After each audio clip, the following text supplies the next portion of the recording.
Bienvenidos a Indomable. Aquí las mujeres no piden permiso, aquí dejamos huellas. Hoy tenemos un episodio de lujo, un episodio histórico. Dos historias diferentes, dos trincheras distintas, pero con un mismo impacto del fútbol femenino del país. Con nosotras está Mai, que empezó jugando donde no había uniformes, cámaras ni recursos, solo pasión. Una mujer que convirtió cada obstáculo en combustible.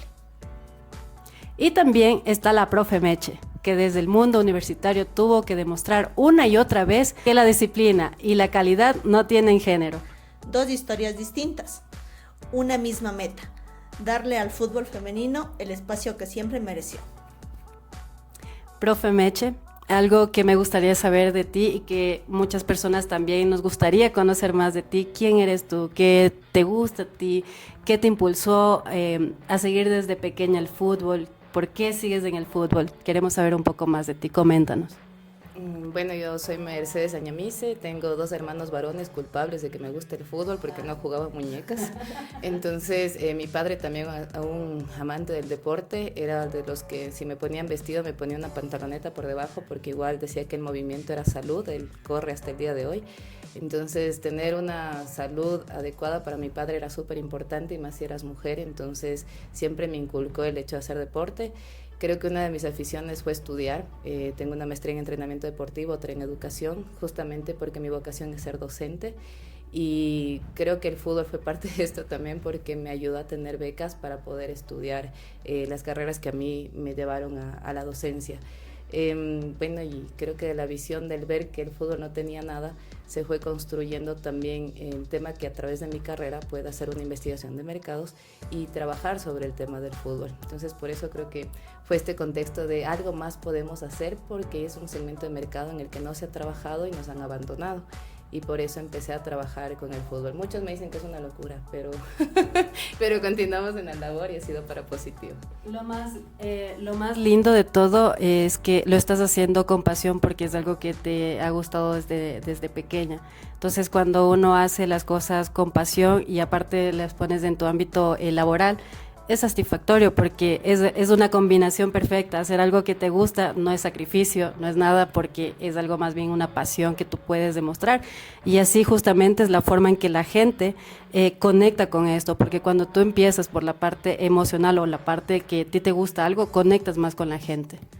Yo soy fiel creyente de que nosotros somos seres humanos que tenemos una conexión o elementos o instrumentos de Dios para construir el camino de otros seres humanos. A mí me tocó el parte de la vocación docente y considero que a través de eso he podido ayudarles a través del deporte a cambiar vidas a mis estudiantes que quieren seguir jugando fútbol. Entonces, ser ese instrumento es importante también para todo lo que nos ha pasado, nuestra experiencia pasada nos sirve para hoy enfrentar los retos de la vida también. Bueno, May, igual, continuamos contigo. Cuéntame un poco desde dónde viene ese gusto por jugar fútbol, desde qué edad supiste que querías jugar fútbol y formar parte del cambio. Bueno, mi nombre es Mayra Quispe, yo vengo del Oriente, yo soy del Puyo, una ciudad súper bonita. Jugar fútbol desde siempre, o sea, ni siquiera tengo memoria de cuando empecé a jugar fútbol. Fue algo muy natural que se fue dando. Pienso yo que nuestros amigos en el barrio era muy natural que todos juguemos. Entonces, siempre estuvo el fútbol en mi vida. En la etapa del colegio, realmente yo me desvié en la parte deportiva. No tomé tanto el fútbol como en consideración, más bien fue un atleta de alto rendimiento. Hacía lanzamientos de jabalina, bala y disco de mi provincia y claro, siempre estuve en el deporte, pero no metida en el fútbol, dándole cada campeonato, cada torneo. Y ahí fue que algo pasa aquí en el país y sigue pasando todavía esto en la cuestión de atletismo, por ejemplo. Se acaba la etapa de colegio y se acaba el atletismo. Entonces yo considero que era muy buena en lanzamientos, al menos de jabalina era muy buena, pero no había un apoyo a dónde seguir, a dónde seguir entrenando. Y cuando vine para acá a Quito a estudiar, y por como decía hace rato, la grata sorpresa de que en Quito había mucho fútbol. Entonces empecé a jugar fútbol. Me convocaron a varios equipos en algunas ligas barriales, que de ahí fue efectivamente que nos tomaron en cuenta para poder ser parte del club de la UCAS, que fue realmente el primer equipo femenino profesional, por decirlo así, que se creó aquí en el país. Fuimos muchas chicas que estuvimos ahí inmiscuidas. Tuvimos la oportunidad de estar a la par de grandes jugadores como René Higuita, Tim Delgado, compartiendo cancha para entrenar. Eso para nosotros, yo pienso desde nuestro punto de vista de todas las que estuvimos en esa etapa, fue algo súper productivo, súper lindo, porque nos iba llenando la ilusión de que esto se iba a dar. Eso fue hace 20 años, o sea, nosotros pensábamos en ese momento que íbamos a jugar un torneo profesional y que íbamos a vivir del fútbol, porque se veía todo muy próspero, y la verdad es que ha tardado tanto. Claro. Sí funciona, pero es lento. La oportunidad chévere de estar en la selección de Ecuador con el fútbol, ir a un campeonato bolivariano, poder tener medalla en el bolivariano, ser terceras a nivel de los países que compiten en estas, y realmente es súper lindo. Luego llega una etapa en que culmina tu área deportiva de la universidad, y realmente paramos porque no produce, lamentablemente. Sería genial que sí, bueno, ahora algo, pero no producía en ese momento, y pues bueno, nos toca seguir la vida y empezar a ser profesionales. No como ustedes, que chévere, Mercedes, que tú hayas emprendido en la parte deportiva. A mí lamentablemente no me gusta la parte de la enseñanza. Tengo claro que hay que dejar siempre huella, hay que trascender, digo yo siempre, en estas cuestiones deportivas.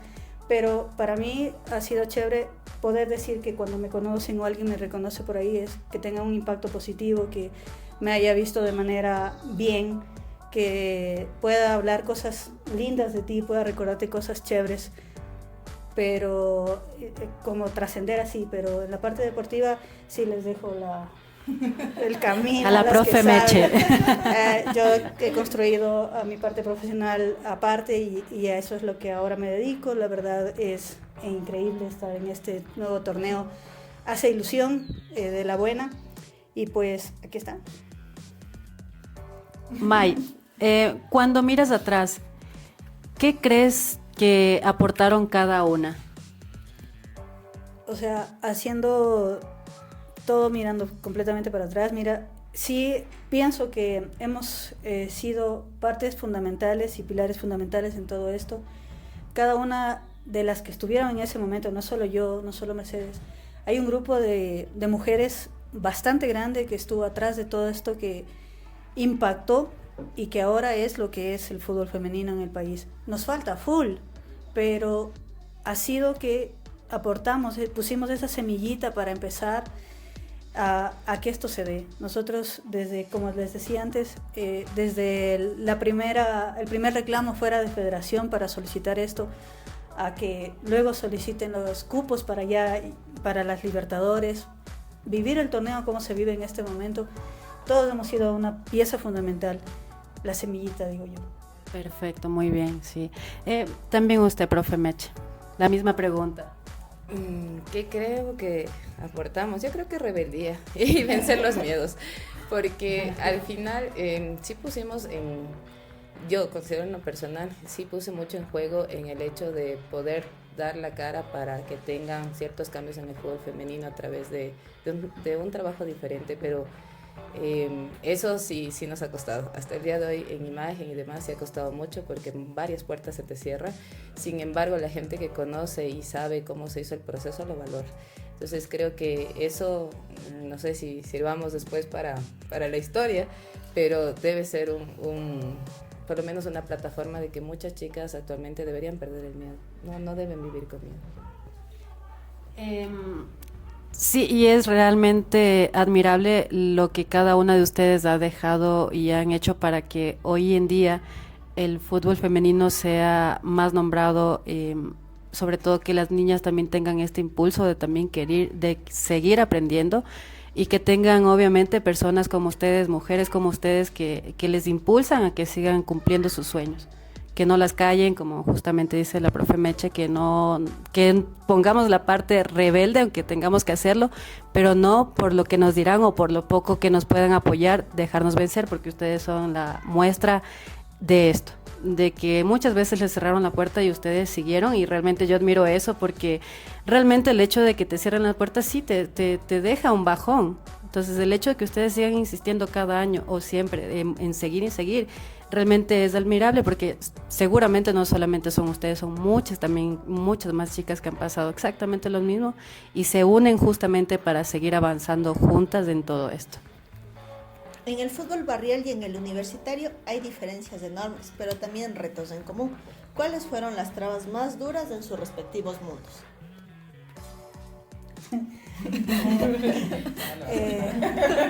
Bueno, en el fútbol barrial realmente hay un montón de problemas, porque en ese entonces, pienso que hasta ahora, pero ya no es tan impactante, el hecho de que si tú estabas antes, entrenabas un poquito más porque tenías la disciplina de entrenar, tuviste la suerte de ir a una selección de Ecuador, era más que una buena suerte o algo bueno para tu vida, era malo para tu vida en el mundo deportivo para las mujeres, porque nos vetaban de todo lado, no nos dejaban jugar en ningún lado. Y como no había un torneo oficial, era terrible. Entonces tú fuiste a selección y decían, bueno, estuviste en la selección del Ecuador, ahora no puedes jugar 2 años en ningún lado. Y te cerraban las puertas en todo lado. Entonces, más que hacer algo bueno, estar en selección en ese momento era malo para todos, como les digo. Y nosotros tuvimos que ir cambiando a dónde queríamos jugar. Si queríamos ir hacia llegar a la cúspide que era selección de Ecuador, o poder jugar todo el tiempo y seguir manteniéndonos. En muchos de los lugares se crean unas ligas muy competitivas donde realmente económicamente era muy bueno, porque nos pagaban muy bien por jugar en las ligas barriales. Entonces ese era un impacto que generaba mucha resistencia en ir a la selección del Ecuador para muchísimas. Por eso muchísimas se negaron. O sea, más que también que era, tenías que tener a alguien que te lleve a selección, que te impulse a poder llegar a selección del Ecuador, porque es verdad, no, nadie podía llegar a selección del Ecuador solo porque sí. O sea, porque vieron tu talento y te llamaron, negado. Tenías que tener a alguien que te recomiende para poder llegar, pero a muchas que les recomendaron decidieron no hacerlo porque tenían el talento y todo, pero era una traba. Bueno, en el aspecto universitario, yo creo que sí hay diferencias entre el universitario y el barrial. Una de las ventajas que les mencionaba era el aspecto educativo. Por ejemplo, pude gozar de la beca hasta de alimento, entonces mis papás no se preocupaban en ciertas cosas. Veía que compañeras venían de otras provincias y les daban residencia y podían vivir ahí mientras jugaran y se graduaran. Podíamos sacar el inglés con beca, que era súper importante también para graduarse, y bueno, en el sentido académico creo que fue una buena oportunidad, y pasaba tanto en la Católica como en la ESPE en ese entonces. Ahora las becas han bajado y saben todo lo que ha pasado en el estado, y ya les cuento como un histórico, porque antes era 60, 70, hasta 80% o 100 de beca. Entonces era como entrar a una universidad súper cara y que no te cobren un centavo y que además juegues fútbol, era maravilloso. O sea, muchas gracias, Diosito. Ahora, pero ¿qué pasa en la parte deportiva? Algo similar a lo que decía la gata. Por ejemplo, cuando tú ya jugabas torneos de la FAB o torneos oficiales, ya las ligas barriales no te dejaban jugar. Votados. Ajá, entonces era como que el reglamento te decía, tú ya no puedes jugar aquí, y como no había un torneo oficial igual, tú dejabas de jugar y tenías que esperar a lo que diga la universidad para poder participar, y eso ya te generaba en lo deportivo una complicación adicional también. Yo creo que eso sería como que las comparaciones que tenga del fútbol como tal, pero todos nos conocíamos, así que eso era lo positivo. ¿En qué momento dijeron, esto tiene que cambiar y yo voy a empujarlo? El momento exacto fue cuando alguien sí nos abrió la puerta, cuando alguien nos dijo, el fútbol femenino sí funciona, sí vale la pena. Y veíamos en televisión que equipos como Estados Unidos era muy productivo. produce, es una liga económicamente muy buena y que realmente había dónde, o sea, la expectativa estaba ahí porque sí había dónde. Veíamos que muchas también lograron ir a jugar a Estados Unidos, a las universidades de Estados Unidos, gracias a este proceso. Fuimos viendo que sí había quien ponga la cara por nosotros, quien meta las manos, pero teníamos que hacer algo y eso era ese momento, era en ese momento en que todas decidimos juntarnos. Había siempre alguien más que nos ayudaba y nos decía, vamos Mechi, hagámoslo, sí. Porque solas no, era imposible. Fuimos un grupo de gente que dijimos, esto tiene que cambiar, es el momento, vamos a hacerlo. Esto empezó en el 2004 y pues hasta ahora. Yo siento que fue en el momento que aprobaron mi tesis, porque no me hubiese metido muy de lleno en el tema. Entonces, yo creo que ese momento lo cambió todo porque me hubiese dedicado netamente a un marketing, no sé, diferente y no el deportivo como el de hasta ahora. Y el segundo creo que fue encontrar gente en San Francisco que creyó en el proyecto cuando no había fútbol femenino, que nos dio una cancha al lado de este centro comercial gigante y que dijo, jueguen ahí las chicas. O sea, yo les puedo decir, nos tocó tizar, juntar chicas a través de las radios y que vengan a ayudarnos como médicos, como oficios. O sea, era un servicio que todo el mundo quería sumarse porque vieron la posibilidad de hacerlo. Y también lo que decía la Gato, o sea, uno se da cuenta que es un medio donde sí se podía vender, pero que en lo publicitario, pero que no había un espacio real.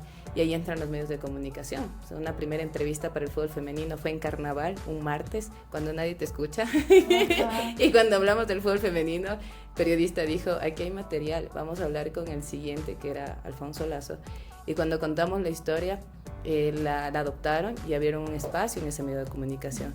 Entonces, empujarlo también por ese espacio fue súper complejo, pero ellos lo hicieron con el cambio. Por eso yo soy súper agradecida, porque ellos nos dieron la voz que nosotros no teníamos en ese entonces, pero nos tocó desde editar un boletín de prensa, desde tomar una foto, tragar lluvias y demostrar que se podía para que hoy las chicas puedan ver en el canal del fútbol y los entrenadores puedan ver a las jugadoras y sus talentos y los que saben de fútbol femenino, decir por qué no le convocan a tal o pascual cuando vemos todos el fútbol y hay más jugadoras en los clubes que ahora se están formando.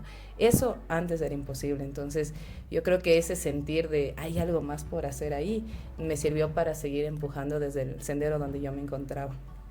Verás, recordando eso que dices de los periodistas, es muy chistoso porque la primera nota que nos hicieron en el AUCAS fueron un montón de medios de comunicación a hacernos la nota del primer equipo femenino creado en el país. Y nosotros todos estábamos muy emocionados y nos tomaron 1 millón de fotos y nos hicieron un artículo de este tamaño. Como una pequeña. Era así como, el equipo femenino de Aucas está trabajando en vísperas de un probable torneo. O sea, algo así que realmente era un artículo muy chiquititito y nosotros decíamos, salimos sin periódico. Y lo impactante sí era, bueno, sabes, no sé si tú le conociste, la verdad no sé si todavía está en Revista Estadio también en ese momento dio mucho espacio y nos hizo muchas entrevistas y nos dio espacio en esta revista realmente. Muchos tuvimos el privilegio de salir en esas ediciones, pero luego, con la misma emoción que empiezan, se acaba.